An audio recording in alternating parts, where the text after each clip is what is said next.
One Pilipinas, kumusta? Welcome sa ating One Pilipinas Exclusives, ang online kwentuhan na hihigitan ng mga headline. Ihahatid namin sa inyo ang puso ng bawat kwento. Ito po si Chanel Cruz, ang inyong bagong makakasama. Halina at makiisa sa kwentuhan sa One Pilipinas Exclusive.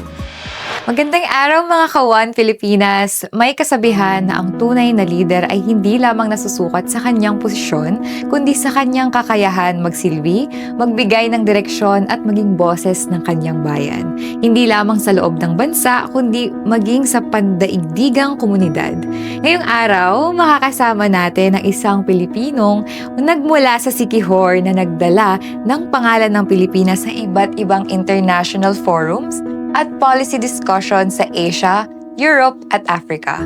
Isa siyang political affairs officer, policy expert, international relations practitioner at propesor na naglaan ng kanyang karera sa pagsusulong ng mabuting pamamahala, diplomasya, kapayapaan at sustainable development. Mga ka-One Pilipinas, samahan nating makilala ang ating espesyal na panauhin sa isang makabuluhang usapan dito lamang sa One Pilipinas Exclusives. So, let's welcome here sa One Pilipinas Exclusives, Sean Alhaz. Thank you very much, Chanel, and thank you very much to our watchers and listeners to One Pilipinas for having me today, and it's a pleasure to be here with you today. Marami sa ating mga pangarap ay nagsisimula sa ating pinagmulan.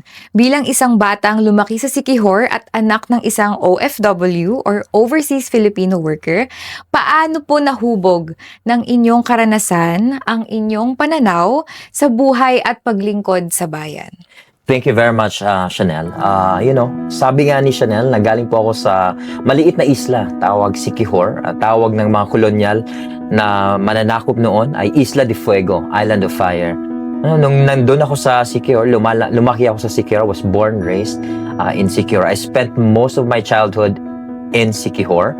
I grew up catching fireflies and as well as being in a provincial life. And my family in Siquijor, our family, we're also in politics. Minor political family in Siquijor. So sa maaga pa lang na edad na namulat na ako sa politics, sa politika. So doon nagsimula ang aking interes at aking passion, na maglingkod sa kababayan ko sa Siquijor. So doon nagsimula yung aking aking mga pangarap na mag-join sa government in order for me to pay it forward and to serve. Okay, thank you so much for that input, sir. No, I think parang it's very rare for children, no, kung at young age na realize nyo na kaagad na gusto nyo po kaagad maging public servant, no, especially na yun ang itinahak ninyo. We can say it's something rare for someone so young to want to be in politics. Pero ganun pa man, gusto ko Alam mo yung pakiramdam na gusto mong gawin to. Okay. At gusto ko to dahil sa posisyon, kundi may nakikita tayong dapat baguhin o dapat nating ibigay sa mga tao. Okay, sir. So I think it's very parang a calling din sa inyo, no?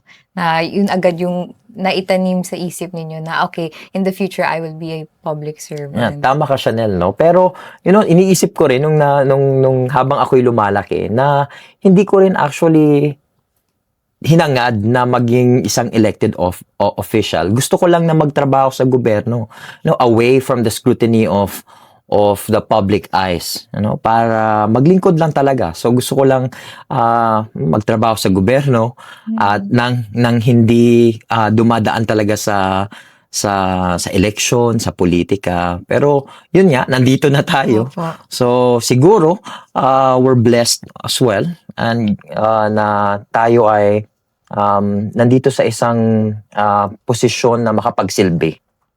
Okay, thank you so much for that. So ano po ang nagtulak sa inyo upang piliin ang landas ng public service at ano ang pinakamahalagang aral na inyong natutunan sa pagbuo ng mga polisiya para sa bansa? Siguro masasabi ko, Chanel, may motivation, may main motivation bakit ako napunta sa profesyon ng pagiging isang civil servant, isang government employee. Yun nga, gusto kong may mabago sa sistema. Paano ba baguhin ang sistema? Yun yung una kong inisip. So, I'm the kind of person na gusto kong baguhin ang isang bagay pero sa isang paraan na pinaghihirapan. So, ang nasa isip ko noon, what better way? What better way to make change but to be part of the institution. And from that portion, you enact policies that have actual effect, para sa ating mga mamamayan. Hindi lang para sa isang maliit na isla gaya ng Siquijor, but as well as maramdaman ang epekto nito sa kabuuan. Meaning to say that we have a policy for national scope. So ganun yung tingin ko, ganun yung sa tingin ko na doon talaga ako makakatulong. That's so refreshing to hear, sir, no? Especially that you're very dedicated. It seems that kasi ang dami niyo pong tinapos, no? Para lang ma-pursue yung pagiging public servant. Can you tell more about your accomplishments? Ako, Chanel, ako isa akong taong mahilig talaga mag-aral. Sinasabi ko nga na kung ako lang may pera ngayon, nako, makikita niyo akong nag-aaral pa ako. But yun nga, nagtapos tayo ng International Relations and Foreign Service sa ating bachelor's.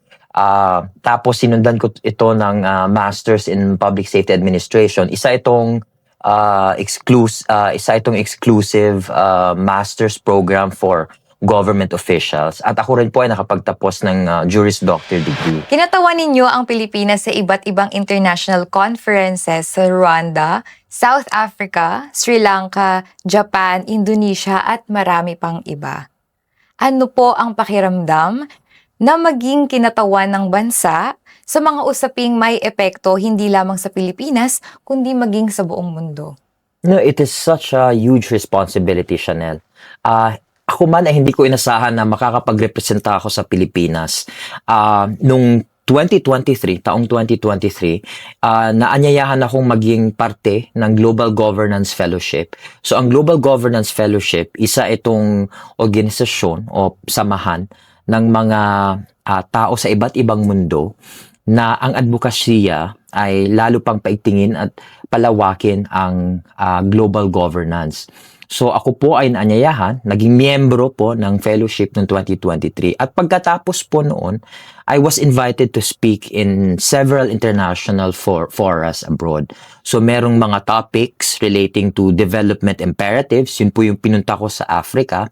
Meron namang mga topics na medyo malalalim, kagaya ng defense production, yun po yung pinunta ko sa Tokyo.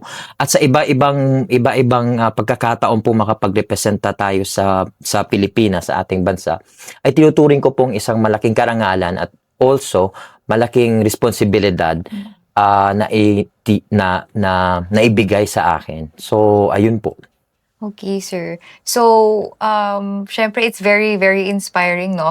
Especially for a person like me kasi hindi naman ako sa field ng public service or about sa government kasi I'm a pharmacy student. But I just want to ask, medyo quite personal, but I just want to ask, like, how are you able to be in the right headspace or mentality kapag palipat-lipat po kayo ng bansa na pupuntahan to represent the country? Siguro nasa hilig din. So, bilang isang global governance fellow, I'm expected to know, at least have that kind of appreciation for issues that are beyond national scope.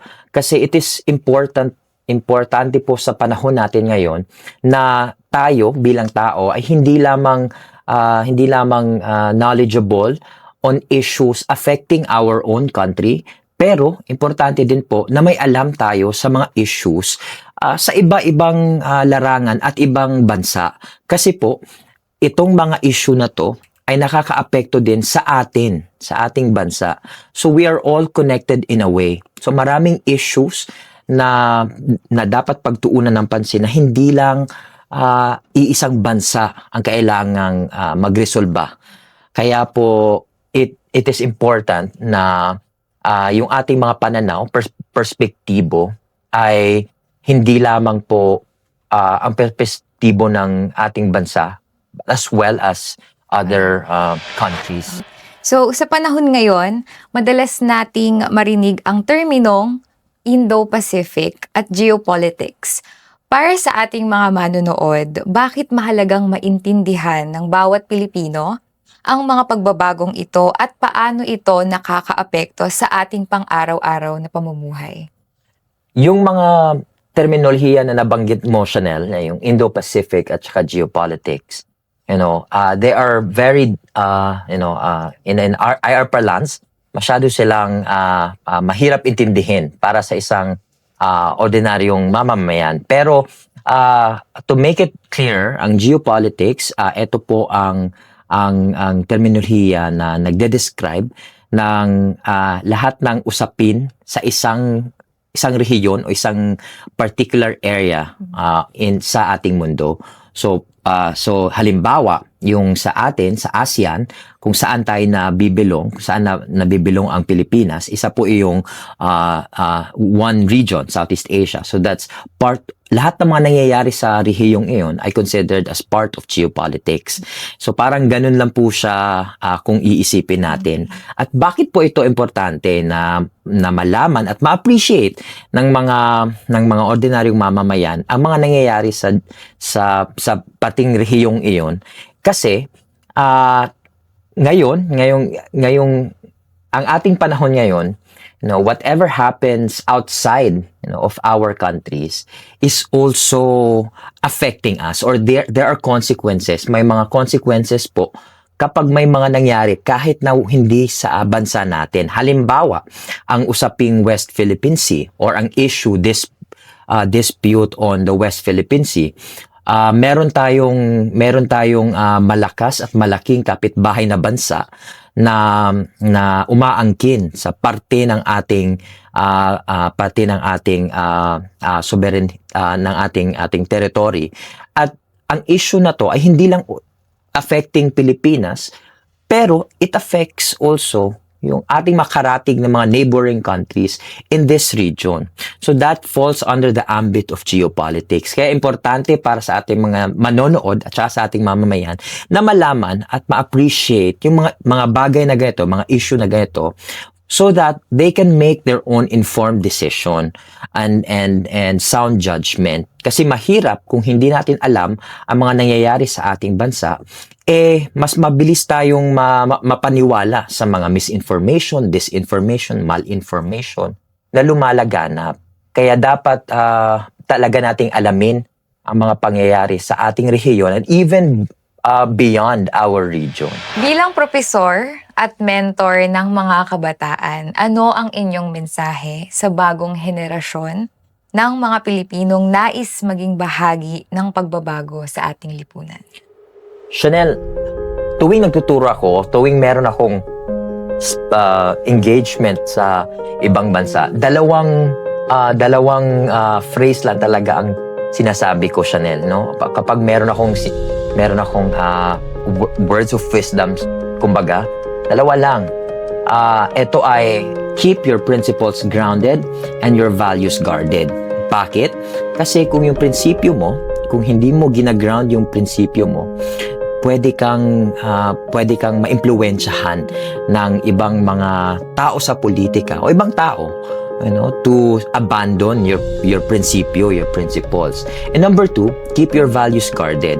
Kasi sa mundong ginagalawan natin, especially sa politika, if ang manonood natin gustong mag-enter sa politics, importante na ang ating values ay ating pinoprotektahan kasi yun lang ang meron tayo na hindi nananakaw ng kahit na sino man. Na hindi nananakaw ng mga sinong mga hindi nababayaran ng mga politiko. So sa inyong mga international engagement, ipinagmamalaki ninyo ang kulturang Pilipino sa pamamagitan ng pagsusuot ng mga likha ng ating mga national living treasures or gamaba artists. Bakit mahalaga para sa inyo na dalhin ang ating kultura sa bawat international platform? Mahilig talaga ako sa kultura natin.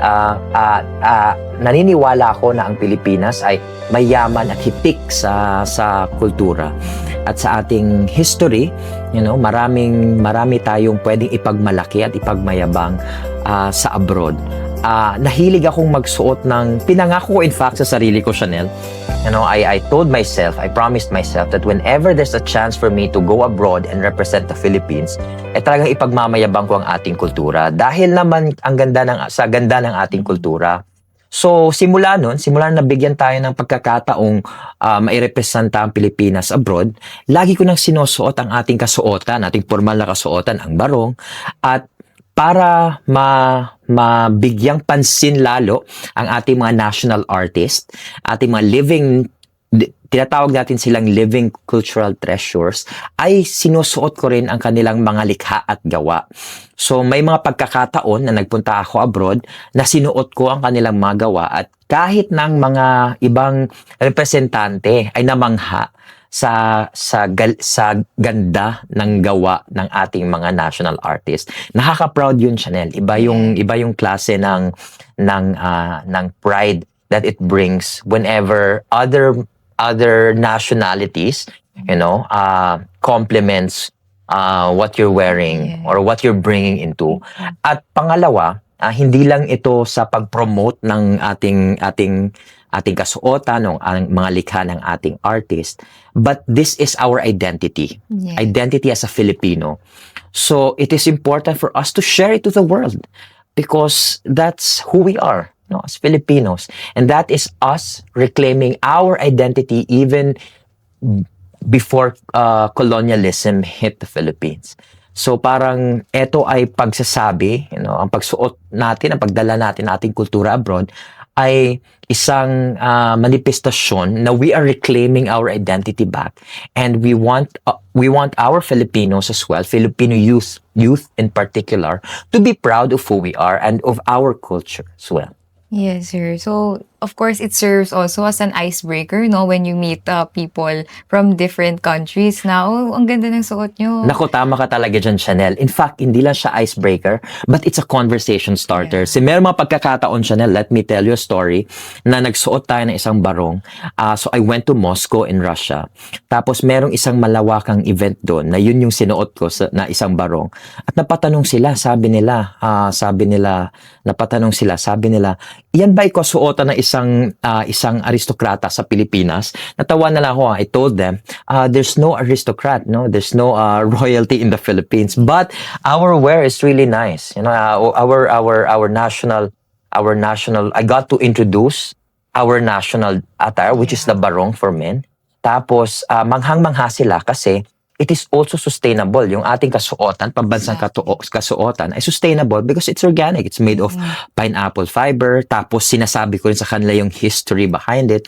So it's a conversation starter. Yeah. So lahat ng mga nakakausap mo doon, na yung loob, di ba? Kasi parang hindi pa kayo nagsisimula sa substantive meeting, pero meron na kayong napag-uusapang yung medyo hindi politika, but something that is uniquely ours. So, kumakailan lamang ay nominado rin kayo sa European Union Visitors Program at patuloy ang inyong pagkikilahok sa iba't ibang international initiatives. Ano po ang inyong mga adhikain para sa Pilipinas at ano ang nais ninyong maging ambag sa susunod na henerasyon ng Pilipino? So, when I was nominated for the European Union Visitors Program, isa itong prestihiyosong programa ng European Union. So, hindi lahat ay nakakapunta sa ganitong klaseng programa. So, sila actually yung namimili kung sino yung ipapadala nila sa European Union. Last May lang, nagpunta ako sa Brussels in Belgium at saka sa Strasbourg in France to meet with the EU counterparts, yung ating European Union counterparts. At pinangako ko sa kanila na ipag-iigtingin ko pa lalo ang aking advokasya on global governance. So ano ba yung advocacy on global governance? Essentially, yung advokasya na yon is to promote, to preserve, and to protect rule of law, human rights. So anything under the purview of global governance, yung mga areas on global governance, yun po talaga ang aking advokasya na mapalapit ito lalo sa ating mga tao, sa ating mga youth here in the Philippines.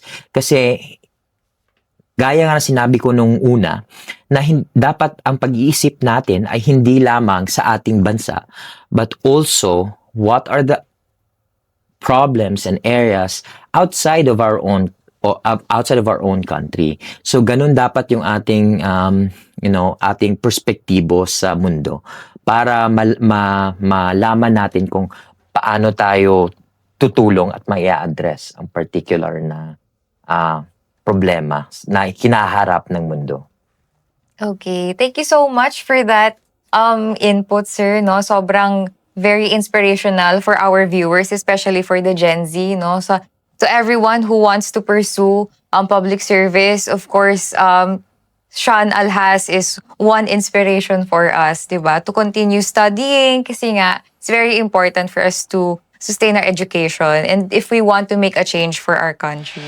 And last, siguro, my parting words, or my words of wisdom for our viewers is continue doing good in everything that you do and making the best out of what you do. So, ganun na lang siguro, Chanel. And kailangan ng Pilipinas ang more youth to be involved and to be engaged. Not necessarily to enter politics, but to be engaged in the societal problems that we're having and try to address it in their own little way and however they can. Tunay nga ang paglilingkod ay walang hangganan kapag ang layunin ay ang ikabubuti ng kapwa at ng bayan. Sa ating naging pag-uusap ngayong araw, nakita natin na ang bawat karanasan mula sa isang maliit na isla hanggang sa mga pangdaigdigang komperensya ay maaaring maging inspirasyon upang patuloy na magsikap, matuto at maglingkod ng may integridad. Maraming salamat sa ating panauhin sa pagbabahagi ng inyong karanasan, pananaw at inspirasyon. At sa ating mga Ka1 Pilipinas, maraming salamat sa inyong patuloy na pagtutok.